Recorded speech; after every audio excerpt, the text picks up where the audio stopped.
वो Turner trade के हो तो ये वीडियो एंड तक देखिएगा, जिसमें हम देखने वाले हैं आईटीआई फिटर का और लेथ मशीन चैप्टर जो मोस्ट इंपॉर्टेंट रहने वाला है, और इसके एग्जाम में 5 से 6 क्वेश्चन पूछे जाते हैं। तो वीडियो को एंड तक देखिएगा, और इसके हम आज थ्योरी प्लस एमसीक्यू दोनों देखने वाले हैं, तो वीडियो को कंप्लीट एंड तक वॉच करिएगा। तो चलिए आज की ये वीडियो शुरू करते हैं। तो पहला है देखते हैं कि लेथ मशीन का निर्माण किसने किया और किसने। तो लेथ मशीन एक खराद मशीन है, जिसे एक प्रकार का मशीन टूल भी कम कहते हैं। खराद मशीन का मुख्य कार्य तो इसका किसने खोज की, तो इसका खोज करता है हेनरी माउंटले ने 1800 ईस्वी में इसकी खोज की थी। और इसे हम कार्य क्या करते हैं, तो खराद मशीन का मुख्य कार्य जॉब को घुमाना तथा उस पर घूमती हुई जॉब को टूल द्वारा इच्छित आकार देना, मतलब जॉब को घूमते हुए इसको इच्छित आकार देना। नेक्स्ट है इसमें लेथ मशीन कितने प्रकार की होती है। लेथ मशीन 3 प्रकार की होती हैं। लेथ मशीन मुख्य रूप से 3 प्रकार की होती है। लेथ मशीन में पहली होती है लेथ मशीन 3 प्रकार की होती है, मुख्य रूप से 3 प्रकार होती है, जिसे सेंटर लेथ कहते हैं, दूसरा होता है कैपेसिटर या टरेट लेथ, और तीसरा होती है स्वचालित लेथ। सेंटर लेथ को इंजन लेथ भी कहते हैं, और कैपेसिटर और टरेट लेथ, और स्वचालित लेथ को होती है सीएनसी लेथ जो कहलाती है। नेक्स्ट पहला होता है सेंटर लेथ।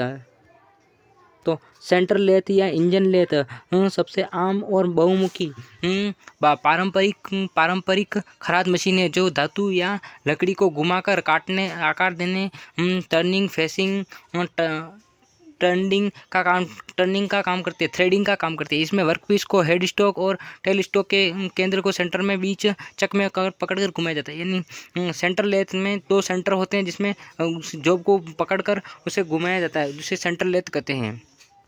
नेक्स्ट है दूसरा होता है कैपेसिटर या टरेट लेथ। कैपेसिटर या टरेट लेथ किसी की तो परिभाषा, यह एक ऐसी मशीन है जिसमें पारंपरिक टेल स्टॉक की जगह हेक्सागोनल 6 भुजाओं वाली टरेट लगी होती है। टरेट लेथ में हेड स्टॉक की जगह टरेट लगा होता है। इस टरेट में एक साथ कई उपकरण बनाए जाते हैं। इस टरेट लेथ में एक साथ कई उपकरण बनाए जाते हैं, जिनमें बिना टूल बदले अलग अलग काम या लगातार किया जा सकता है, जिसमें अलग अलग टूल बदले एक साथ काम किया जा सकता है। कैपेसिटर लेथ, यह लेथ छोटी और मध्यम आकार की नौकरियों वर्कपीस के लिए उपयोग की जाती है। इसमें टरेट एक रेम पर लगी होती है, जो स्लाइड कर आगे पीछे होती है। टरेट लेथ में एक स्लाइड लगी होती है, जिसे आगे पीछे होता है। टरेट लेथ यह भारी कार्यों के लिए उपयोग की जाती है। इसमें टरेट सीधे मुख्य सैडल पर लगी होती है। मुख्य विशेषता है टरेट लेथ की उच्च उत्पादन, टूल बदलने का समय बचने के कारण ये बड़े पैमाने पर उत्पादन, मास प्रोडक्शन के लिए उपयोगी होती है। टरेट लेथ का इंपॉर्टेंट क्वेश्चन रहता है कि ऐसी कौन सी लेथ मशीन है जिसे मास प्रोडक्शन किया जाता है, तो वो टरेट लेथ होती हैं। उपकरण मल्टी टूल्स, इसके टरेट हेक्सागोनल टरेट और टूल पोस्ट के कई उपकरण एक साथ सेट किए जा सकते हैं। सटीकता, एक ही बार में कई ऑपरेशन होने के कारण पुर्जों की सटीकता भी बन जाती है। नेक्स्ट होती है स्वचालित ऑटोमेटिक सीएनसी लेथ।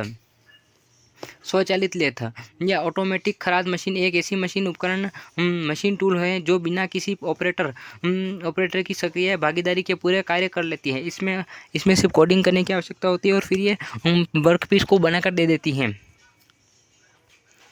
परिभाषा, यह एक उच्च उत्पादन वाली मशीन है जो रोटेशन पार्ट्स जैसे सिलेंड्रिकल घटक बनाने के लिए उपयोगी की जाती है।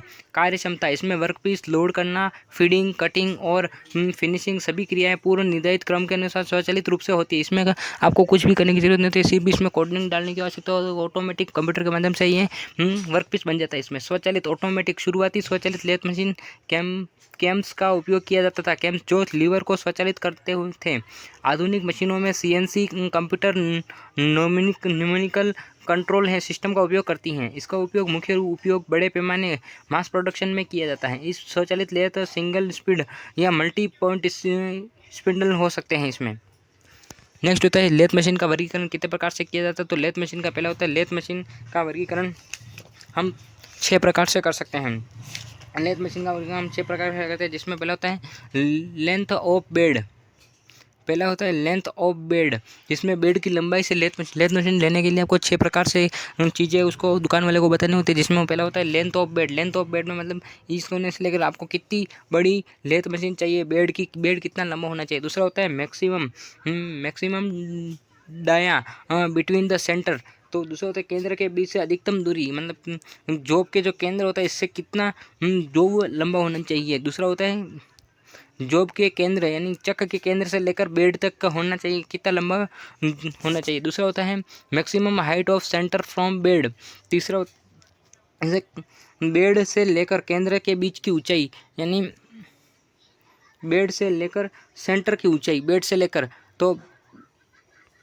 सेंटर की ऊंचाई में होती है कि यहाँ से लेकर यहाँ ऊपर तक कितना जा सकता है, टेल स्टॉक से लेकर नीचे बेड तक कितना हाइट हो सकती है उसकी। तीसरा होता है और चौथा है swing dia of job centre, तो जॉब कितना घूम सकेगा इसके उसमें भी बेड का लिया जाता है। दूसरा होता है swing dia of job of carriage से ऊपर, मतलब कैरिज से कितना ऊपर हो सकता है जॉब, कैरिज से कितना अड़ेगा नहीं कैरिज के। और रिंग पाँचवा होता है, छठा होता है रेंज ऑफ लॉन्गिट्यूडनल और क्रॉस और फीड, जॉब कितना लंबा और क्रॉस में जा सकता है उसे लॉन्गिट्यूड और फीड क्रॉस फीड कहते हैं। लेथ मशीन के मुख्य पार्ट्स, लेथ मशीन को 3 भागों में बांटा गया है। आगे वाले भाग को हेड स्टॉक कहते हैं, पीछे वाले को टेल स्टॉक कहते हैं और बीच वाले भाग को कैरियज कहते हैं। कैरियज में सबसे ऊपर वाला भाग होता है टेल स्टॉक, बीच उसके नीचे होता है क्रॉस लाइड, उसके नीचे होता है सैडल और सैडल के साइड में होता है एप्रन, और इधर होता है टेल स्टॉक का। राइट साइड में होता है हेड स्टॉक और लेफ्ट साइड में होता है टेल स्टॉक। चक को लाइव सेंटर कहते हैं और इसमें टेल स्टॉक में डेड सेंटर कहते हैं। लेथ मशीन के मुख्य पार्ट्स देखते हैं, जिसमें बेड पहला होता है बेड, इसके ऊपर head stock, tell stock, steady rest तथा कैरियज आदि मुख्य भाग होते हैं इसमें बेड पर। यह विभिन्न ऑपरेशन के दौरान उत्पन्न होने वाले विभिन्न बलों को सहन करता है। और बेड किसका बना होता है, तो बेड कास्ट आयरन का बना होता है। दूसरा होता है हेड स्टॉक बाईं ओर स्थायी रूप से लगा होता है, मेन मोटर द्वारा कार्यखंड को शक्ति प्रदान करता है। कार्यखंड पकड़ने वाली युक्ति प्रबंधन करना सॉफ्ट की गियर तथा लीवर की सहायता करता है, यानी ये पूरा मशीन को चलाता है, उसी हेड स्टॉक कहते हैं। और ये भी कास्ट आयरन का बनता है। दूसरा होता है हेड स्टॉक के मुख्य भाग, जिसे स्पिंडल होता है, बैक गियर होता है, पॉन पुली होता है और टम्बलर गियर होता है। स्पिंडल लाइव सेंटर को होल्ड करके कार्यखंड को इस पर घूर्णन गति प्रदान करता है। आगे बुल गियर व पिछले सिरे पर कॉन पुली गियर होता है। दूसरा होता है कॉन पुली गियर, यह स्पिंडल की चाल को आवश्यकता अनुसार कम करता है और अधिक भी करता है। कॉन पुली स्पिंडल की चाल को स्पीड को कम और स्लो भी करता है। तीसरा होता है बैक गियर, स्पीड के पीछे या नीचे असेंटिक शाफ्ट पर 2 बियरिंग के बीच स्पिंडल की गति को अधिक परास से बढ़ाता है। बैक गियर स्पिंडल की गति को बढ़ाता है अधिक। और तो चौथा होता है टम्बलर गियर, यह 3 गियरों का एक सेट होता है। यह लीड स्क्रू की दिशा में परिवर्तन करता है। तो क्वेश्चन आता है कि टम्बलर गियर में कितने गियर होते हैं, तो टम्बलर गियर में 3 गियर होते हैं और ये लीड स्क्रू की गियरों का एक सेट होता है और ये स्पीड को परिवर्तित करता है, दिशा को। तीसरा होता है टेल स्टॉक, यह मशीन के दाईं ओर का भाग है। इस आधार पर आगे पीछे खिसकाया जाता है इसे। इसका उपयोग तो टर्निंग प्रक्रिया के लिए लंबे जॉब को आधार हम पकड़ता है, यानी ये जो हेड स्टॉक का जो चक होता है उसे पकड़ता है, और ये टेल स्टॉक का जो आगे वाला भाग डेड सेंटर होता है वो सेंटर से सेंटर इसको पकड़ता है लंबे जॉब को। ड्रिल, रिमर तथा ड्रिल जैसे टूल लगाकर ऑपरेशन इसके द्वारा किए जाते हैं, टेल स्टॉक के द्वारा। इसकी बॉडी कास्ट आयरन की बनी होती है, मोस्ट इंपोर्टेंट बनी जाती है, और इसमें प्रयुक्त सेंटर डेड सेंटर कहलाता है। इसका जो सेंटर होता है उसे डेड सेंटर कहते हैं। कैरिज व उसके भाग, कटिंग टूल को आधार प्रदान करने गाइड करने तथा विभिन्न दिशाओं को गति देने के लिए टूल को फीड इसी के द्वारा किया जाता है, कैरिज के द्वारा। सैडल, पहला होता है सैडल लेथ बेड पर बने गाइड वे पर टूल की अक्ष के समांतर प्रदान करता है, यानी सैडल टूल के एकदम समांतर चलता रहता है। दूसरा होता है एप्रन, यह एप्रन बॉक्स के समान कास्ट आयरन का बना होता है, यह भी कास्ट आयरन का बना होता है। कैरेज के दाएं बाएं क्रॉस करता है, यानी जॉब के ये क्रॉस सेक्शन में चलता है, जिसे क्रॉस एप्रन होता है, जिसे एप्रन इसको ढकता है, एप्रन को, क्रॉस सेक्शन को। कैरेज के अन्य भाग, करियर इसके अन्य भाग में आता है क्रॉस स्लाइड और कंपाउंड रेस्ट। क्रॉस स्लाइड किसे कहते हैं, तो टूल स्पिंडल अक्ष के लंबवत फीड देने के लिए क्या होता है, क्रॉस स्लाइड को मान लो उसमें सैडल इस तरह से चल रहा था तो क्रॉस स्लाइड उसको इस तरह से घूम चलाता है जॉब को। यह उपयोगी, इस पर कंपाउंड रेस्ट तथा टूल पोस्ट फिट किया जाता है। इस पर सैडल पर क्रॉस स्लाइड पर कंपाउंड रेस्ट तथा टूल पोस्ट फिट किया जाता है। दूसरा तो कंपाउंड रेस्ट है, इस घूर्णीय आधार पर इसे क्षैतिज आधार ये 360 डिग्री पर घुमाया जाता है, इसी को कोण पर कटिंग की जा सकती है। तो कंपाउंड रेस्ट कितने डिग्री पर होता है, तो 360 डिग्री पर घूम सकता है कंपाउंड रेस्ट।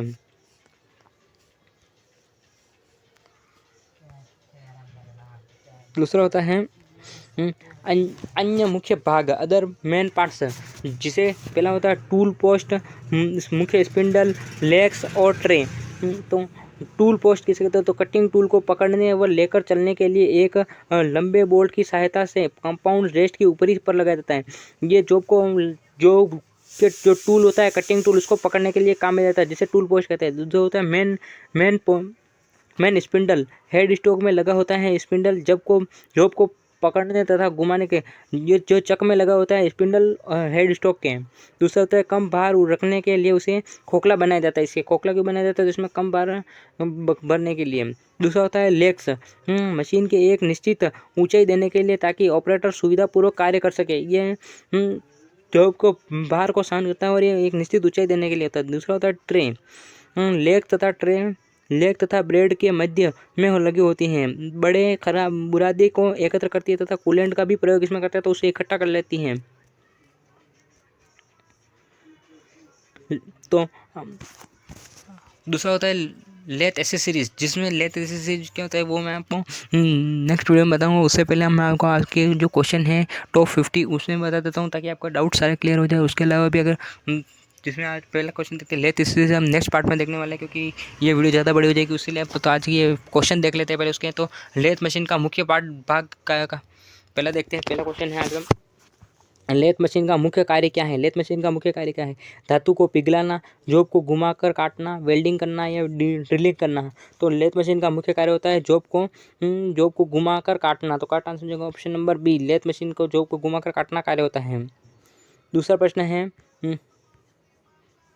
लेथ मशीन का आविष्कार किसने किया। तो लेथ मशीन का आविष्कार का ऑप्शन है, करेक्ट आंसर हो जाएगा ऑप्शन है जेम्स विट्स ने, हेनरी मोर्सले ने, फ्रेडेन ने और न्यूटन ने। तो किसने किया था, न्यूटन ने। तो करेक्ट आंसर हो जाएगा ऑप्शन नंबर बी, जॉनरी मोर्सले ने किया था। करेक्ट आंसर हो जाएगा ऑप्शन नंबर बी। और कब किया था, 1800 ईस्वी में किया था।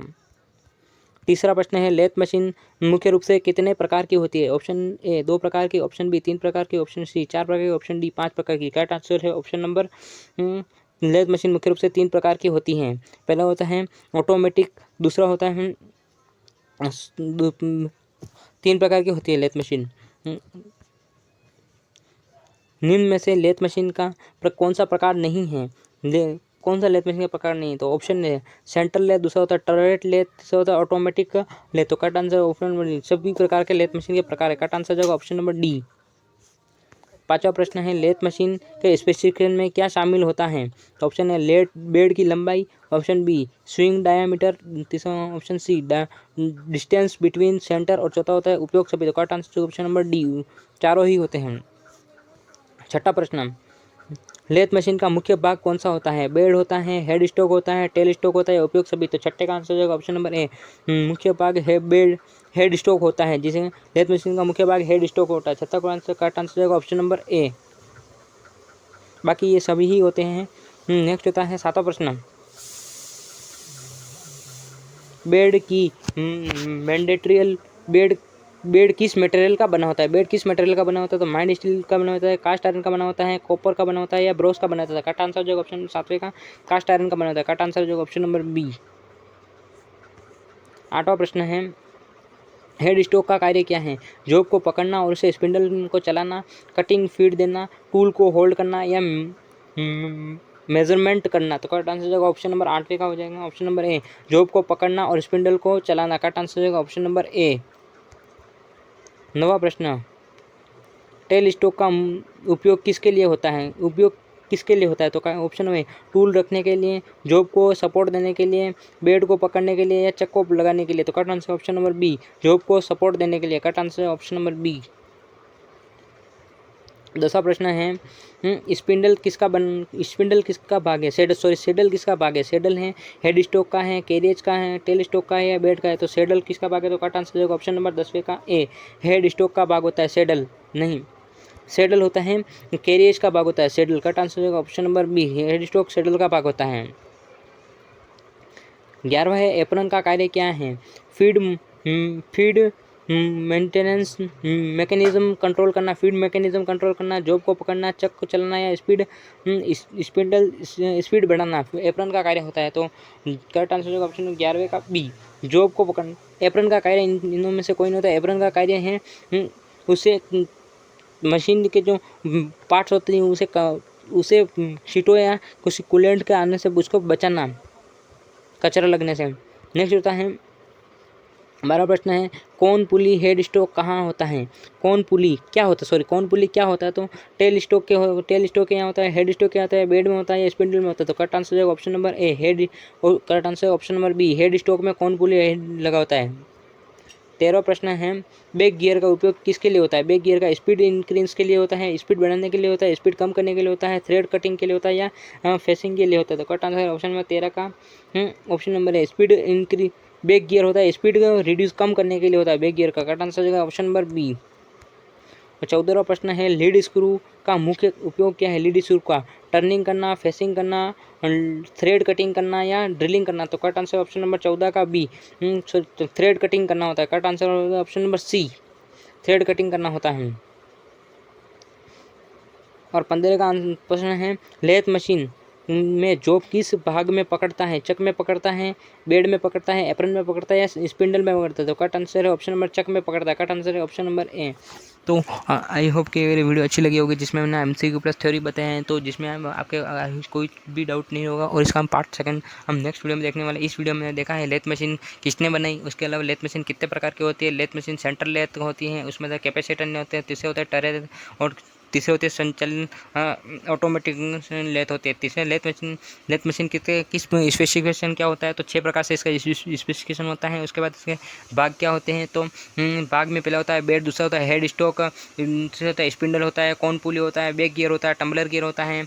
उसके अलावा हेड स्टॉक के मुख्य भाग कौन से होते हैं? तो स्पिंडल होता है, कौन पुली होता है, बैक गियर होता है और दूसरा है टेल स्टॉक होता है। उसके अलावा कैरियज के मुख्य भाग होते हैं, सेडल होता है, एप्रन होता है। उसके अलावा कैरियज के उसके मुख्य सेडल हो गया, एप्रन हो गया। उसके बाद क्रॉस स्लाइड होता है, कंपाउंड रेस्ट होता है, टूल पोस्ट होता है, मुख्य स्पिंडल होता है, लेग्स होता है, ट्रे होता है। ये भी इसके पार्ट होते हैं। और लेथ एसेसरीज हम नेक्स्ट वीडियो में देखने वाले। उसके अलावा हमने सारे क्वेश्चन देख लिए हैं। इसके अलावा अगर आपको कोई डाउट रहता है तो नीचे कमेंट बॉक्स में कमेंट करेगा। और आज की क्लास कैसी लगी, अगर अच्छी लगी हो तो वीडियो को लाइक करेगा, चैनल पर नहीं हो तो चैनल को सब्सक्राइब करिएगा। और इसकी पिछली और भी मैंने वीडियो बना रखी है तो वो भी आप जाकर देख सकते हो, जिसमें मैंने तो इस वीडियो में इतना ही। तो मिलते हैं नेक्स्ट वीडियो में, तो जय हिंद जय भारत।